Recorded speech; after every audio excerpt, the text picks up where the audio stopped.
ब्रज महिमामृत। मैं उस ब्रज भूमि का यशोगान करता हूँ जहाँ भगवान श्री कृष्ण दिव्य लीलाओं का आनंद लेते हैं। अपने कानों से ब्रजभूमि का दिव्य वर्णन सुनकर मुक्त आत्माएं निराकार ब्रह्म सुख को त्याग कर ब्रजभूमि को प्राप्त करने के लिए उत्कंठित हो जाते हैं। श्री व्रजरीति चिंतामणि श्लोक 1। जब श्री कृष्ण इस धरा पर अवतरित होते हैं तब यह वृंदावन भी उनके साथ उसी प्रकार आता है जिस प्रकार किसी राजा के परिकर उसके साथ चलते हैं। फलतः वृंदावन इस भौतिक जगत से परे है, इसलिए भारत में भक्तगण वृंदावन का आश्रय लेते हैं क्योंकि इसे मूल वृंदावन की अलौकिक प्रतिकृति माना जाता है। श्री चैतन्य चरितामृत भूमिका। श्रील प्रभुपाद वृंदावन वास का अर्थ है श्री कृष्ण के साथ रहना, क्योंकि वृंदावन श्री कृष्ण से अभिन्न है। इस वृंदावन तथा मूल वृंदावन में कोई भेद नहीं है। वृंदावन इतना प्रभावशाली है, वह वृंदावन श्री कृष्ण का घर है, इसलिए यह गोलोक वृंदावन जैसा ही है। वृंदावन डेज, पृष्ठ संख्या 32-33। सांडिल्य ऋषि ने कहा, प्रिय परीक्षित और वज्रनाभ, मैं तुम्हें ब्रजभूमि का रहस्य सुनाता हूँ, ध्यान पूर्वक सुनो। ब्रज का अर्थ है सर्वव्यापी। प्राचीन मान्यताओं के अनुसार सर्वव्यापी होने के कारण इस भूमि का नाम ब्रज पड़ा। यह सर्वव्यापी दिव्य भूमि भौतिक प्रकृति के 3 गुणों से परे स्थित है और इसलिए यह ब्रज कहलाती है। यह भूमि नित्य आनंद से युक्त है, प्रकाशमय तथा अविनाशी है, मुक्त आत्माओं की निवास स्थली है। राजन, भगवत प्रेम का आस्वादन करने वाले संत एवं भक्त यहाँ सतत सच्चिदानंदमय श्री कृष्ण का अनुभव करते हैं। महाराज वृषभानु की पुत्री श्रीमती राधिका नंद महाराज के पुत्र भगवान श्री कृष्ण की आत्मा हैं। श्रीमद् भागवतम महात्म स्कंद पुराण, पहला अध्याय। तीर्थ स्थल भक्तों की आध्यात्मिक जीवन में तीव्र प्रगति करने में विशेष सहायक होते हैं। भगवान श्री कृष्ण सर्वत्र व्याप्त हैं, परंतु चूंकि तीर्थ स्थलों में महान संतजन निवास करते हैं, इसलिए उन स्थानों पर श्री कृष्ण को प्राप्त करना सरल होता है। श्री कृष्ण कहते हैं कि जहाँ कहीं उनके भक्त उनकी दिव्य लीलाओं का यशोगान करते हैं, वे वहीं निवास करते हैं। जिस स्थान पर व्यक्ति तुरंत भगवान के संपर्क कर सकता है, उसे धाम कहते हैं। इसी प्रकार अन्य तीर्थ स्थल भी हैं, जैसे प्रयाग, मथुरा इत्यादि, परंतु इन सब में वृंदावन सर्वश्रेष्ठ है। वृंदावन में 12 वन हैं, इसमें से एक है मधुवन। संपूर्ण भारत से तीर्थयात्री एकत्र होकर इन वनों का भ्रमण करने आते हैं। 5 वन यमुना के पूर्वी तट पर हैं, भद्रवन, बिल्ववन, लोहवन, भांडीरवन एवं महावन, और 7 वन यमुना के पश्चिमी तट पर, मधुवन, लालवन, कुमुदवन, बहुलावन, काम्यवन, खदीरवन और वृंदावन। श्रीमद् भागवतम 4.8.42 का तात्पर्य। विष्णु रहस्य के अनुसार ब्रजमंडल भगवान के रूप से अभिन्न है और उसका अपना स्वरूप है। ब्रज के 55 वन भगवान के स्वरूप के 55 अंगों का प्रतिनिधित्व करते हैं। इनमें से कुछ वन प्रधान हैं और कुछ गौड़ हैं।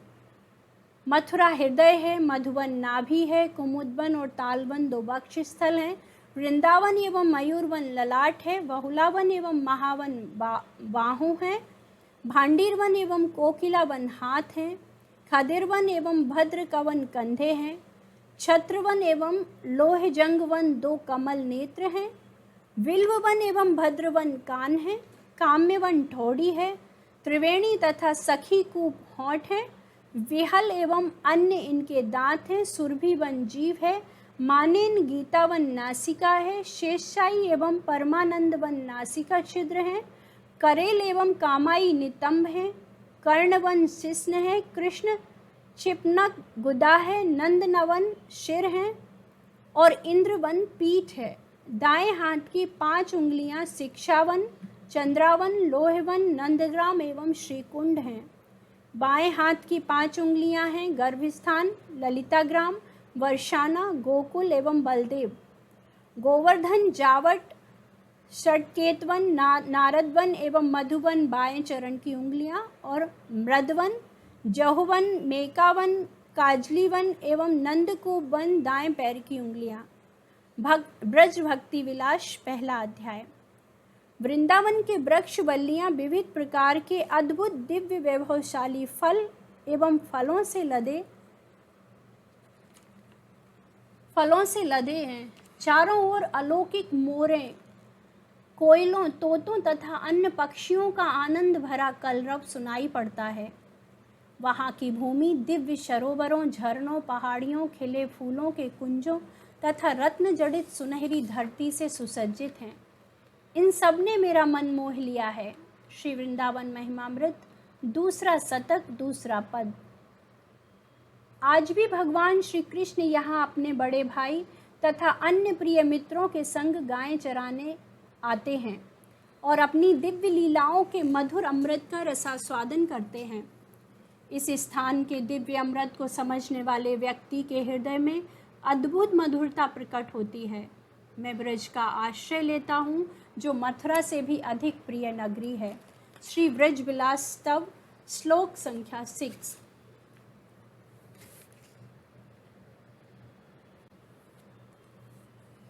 श्री राधा कृष्ण अपने कोमल पंखुड़ियों जैसे हाथों से ध्यान पूर्वक वृक्ष वल्लियों के अंकुरित होने के समय से सिंचन करते हैं। वे उनका पोषण करते हैं और उन्हें बड़ा करते हैं तथा उचित समय आने पर प्रत्येक वल्ली का योग वृक्ष से विवाह करते हैं। जब वे नए फूलों को खिलता हुआ देखते हैं तो अत्यंत हर्षित हो जाते हैं और विनोदपूर्ण शब्दों में बातें करते हैं। आओ हम वृंदावन के इन वृक्ष वल्लियों को प्रणाम करें। श्री वृंदावन महिमामृत, दूसरा शतक, 11वां पद। जगन्नाथपुरी में श्री चैतन्य महाप्रभु का मन सदैव दिव्य प्रेम में निमग्न रहता था, परंतु जब वे वृंदावन जाने वाले मार्गों से गुजर रहे थे, वह प्रेम 100 गुना बढ़ गया। मथुरा पहुंचने पर वह दिव्य प्रेम 1000 गुना बढ़ गया, परंतु वृंदावन के वनों में भ्रमण करते समय वह प्रेम सैकड़ों हजारों गुना बढ़ गया। जब श्री चैतन्य महाप्रभु वृंदावन से बाहर होते तो उस समय केवल वृंदावन का नाम उनके प्रेम में वृद्धि करने के लिए पर्याप्त होता। जब वे वास्तव में ब्रज के वनों में भ्रमण कर रहे थे, उनका मन दिन रात दिव्य प्रेम से ओतप्रोत रहता। वे मात्र अभ्यासवश भोजन एवं स्नान करते। चैतन्य चरितामृत, मध्य लीला 17.226.229। जिस प्रकार सूर्य प्रकाश अंधकार को नष्ट कर देता है, जिस प्रकार वज्र के प्रहार से पर्वत चकनाचूर हो जाता है और जिस प्रकार सर्प गरुण के भय से भागता है, जिस प्रकार वायु के प्रवाह से बादल उड़ जाते हैं, जिस प्रकार सत्य का ज्ञान होने से व्यक्ति के कष्ट दूर हो जाते हैं और जिस प्रकार सिंह को देखने से वन के अन्य प्राणी भाग जाते हैं, उसी प्रकार मथुरा की धरती को देखने मात्र से व्यक्ति के पापों के भंडार नष्ट हो जाते हैं। मथुरा महात्म्य, श्लोक 7 और 8। ब्रह्मांड पुराण में कहा गया है कि तीनों लोकों के तीर्थ स्थलों की यात्रा करने का लाभ केवल मथुरा की पावन धरती को स्पर्श करने से प्राप्त किया जा सकता है। भक्ति रसामृत सिंधु। हे ब्राह्मणों, इस जगत के लोगों के लिए मथुरा मंडल में कार्तिक व्रत का पालन अतिशय दुर्लभ है, क्योंकि मथुरा में कार्तिक माह में भगवान दामोदर की आराधना करने से भगवान भक्त को सारूप्य मुक्ति प्रदान करते हैं। यदि कोई व्यक्ति किसी अन्य स्थान पर श्री कृष्ण की आराधना करता है तो श्री कृष्ण उसे मुक्ति एवं भुक्ति प्रदान करते हैं, परंतु भक्ति कभी नहीं देते, क्योंकि भक्ति श्री कृष्ण को भी नियंत्रित करने वाली है। तथापि यदि लोग कार्तिक माह में एक बार भी मथुरा जाकर वहाँ श्री दामोदर की पूजा करते हैं तो उन्हें तुरंत भगवान हरि की भक्ति प्राप्त होती है। मथुरा महात्म्य श्लोक 175 to 177। भव बंधन से मुक्त होने के लिए वृंदावन में श्री कृष्ण भक्ति का संपादन करना सर्वोत्कृष्ट मार्ग है, क्योंकि वृंदावन में श्री कृष्ण पर ध्यान करना अत्यंत सहज है। वृंदावन में अनेक मंदिर हैं और इन मंदिरों में हम राधा कृष्ण या कृष्ण बलराम के विग्रहों के दर्शन करके उनके ऊपर ध्यान कर सकते हैं। श्रीमद् भागवतम 9.19.19 तात्पर्य। विशेष रूप से यह बात वृंदावन में सत्य है। यदि कोई पापी व्यक्ति भी वहाँ जाता है तो वह तुरंत वहाँ के आध्यात्मिक जीवन के वातावरण से प्रभावित होकर राधा कृष्ण के नामों का जप कीर्तन करने लगेगा।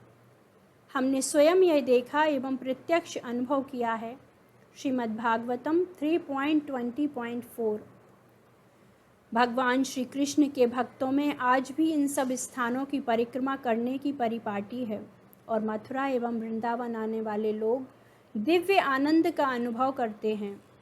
वस्तुतः यदि कोई वृंदावन जाता है तो वह तुरंत श्री कृष्ण के विरह का अनुभव करने लगता है, जिन्होंने वहाँ रहकर अनेक सुंदर लीलाएं की थीं। भक्ति रसामृत सिंधु। कब श्री नित्यानंद की मुझ पर कृपा होगी, किसके द्वारा इस संसार को भोगने की मेरी इच्छा समाप्त हो जाएगी। वह दिन कब आएगा जब मेरा मन सांसारिक विषय भोगों को त्याग कर शुद्ध होगा। तब मैं वास्तविक रूप से श्री वृंदावन धाम एवं परम युगल श्री श्री राधा कृष्ण के प्रेम को समझ पाऊंगा। तब मेरा आध्यात्मिक जीवन सफल होगा। लालसामयी प्रार्थना पद 2 और 3। कृष्ण भावनामृत का विकास उसी स्थान पर संभव है जहाँ महान भक्त एक साथ रहते हुए सतत भगवान की महिमाओं का कीर्तन श्रवण करते हैं। वृंदावन जैसे पवित्र स्थान में अनेक भक्त निरंतर भगवान की महिमाओं का श्रवण कीर्तन करते हैं। यदि किसी व्यक्ति को ऐसे स्थान पर शुद्ध भक्तों के मुख से निरंतर बहती कृष्ण कथा को सुनने का अवसर मिल जाए तो कृष्ण भावना का विकास अत्यंत सरल हो जाता है। श्रीमद् भागवतम 4.29 to 39-40। मेरी यही कामना है कि मेरी आंखें वृंदावन की सुंदरता रूपी अमृत लहरों को देखकर आनंद में भाव विभोर हो जाएं। मेरी बुद्धि वृंदावन की महिमा अमृत के सागर में गोते लगाए। मेरी देह दिव्य प्रेम की तीव्र तरंगों में बहकर उद्विग्न हो जाए और वृंदावन की भूमि पर लौटने लगे। दंडवत करते हुए मैं समस्त वृंदावन वासियों को प्रणाम करता हूँ। श्री वृंदावन महिमामृत शतक 1 श्लोक 14। अपने शरीर, घर एवं अन्य किसी भी वस्तु के मोह को त्याग दो। जान लो कि मृत्यु तुम्हारी सारी योजनाओं को नष्ट कर देगी। हे बंधु, दौड़ो, वृंदावन की ओर दौड़ो। अपने हृदय को वज्र से अधिक कठोर मत बनाओ। श्री वृंदावन महिमामृत शतक 1 श्लोका 70। चाहे सैकड़ों कठोर शब्द रूपी बाण मेरे हृदय को भेद दें, चाहे मेरे सिर पर कोई सैकड़ों ठोकर मारे, चाहे सैकड़ों दिन बीत जाएं और मुझे खाने के लिए एक निवाला तक न मिले, अपने जीवन की श्वेत श्याम संपत्ति का प्रतिपल स्मरण करते हुए, जिनके रूप मधुर अमृत के 2 समुद्रों के समान हैं, मैं आनंद पूर्वक वृंदावन में निवास करूँगा। श्री वृंदावन महिमामृत शतक 4 श्लोका 46। श्रील प्रभुपाद, जब मैं 1962 से 1965 के बीच यहाँ रह रहा था तो इन कमरों में बैठकर श्रील रूप गोस्वामी एवं श्रील जीव गोस्वामी की समाधि को देखते हुए हरे कृष्ण का जप किया करता था, यह विचार करके कि उन्होंने कितनी सारी रचनाएं लिखी जिससे मुझे लिखने की प्रेरणा मिलती। मैं टाइप करता और थोड़ा रंधन करता। रूप गोस्वामी के सानिध्य में मैं संतुष्ट था। आज हमारे सैकड़ों मंदिर हैं, फिर भी मुझे सबसे अच्छा यहीं लगता है। वृंदावन डेज पृष्ठ 30। ब्रज महिमामृत।